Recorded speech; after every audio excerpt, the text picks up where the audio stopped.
దేవునికి స్తోత్రములు. మీ అందరికీ నా వందనములు. ఈరోజు దేవుని వాగ్దానము. ఆహారం అనుగ్రహించుచు ఉల్లాసంతో మీ హృదయములను నింపును. అపోస్తుల కార్యములు 14వ అధ్యాయము 17వ వచనము. లోకరక్షకుడైన మన యేసయ్య మన ఎడల విడువక కృపచూపుచున్నాడు. మనకు అనుదినము ఆహారం అనుగ్రహించుచు ఉల్లాసంతో మన హృదయములను నింపుచున్నాడు. మనం అందరము మన తండ్రి ఆజ్ఞలను కట్టడలను పాటించిన ఎడల తండ్రి మన జీవితంలో ఉన్న లోటులను కొదువులను తీసివేస్తాడు, సమృద్ధిని కలుగజేస్తాడు. మన ప్రభువుకి ఎల్లప్పుడూ విసుకక ప్రార్థన చేయాలి.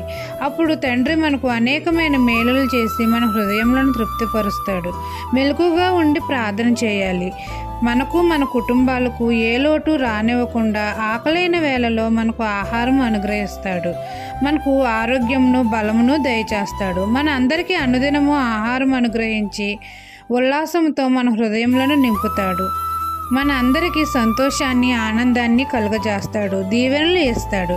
ఈ దిన వాగ్దానం మీ నా జీవితంలో నెరవేరాలని కోరుకుంటూ దేవుని సువార్త పరిచర్యలో మీ సహోదరి.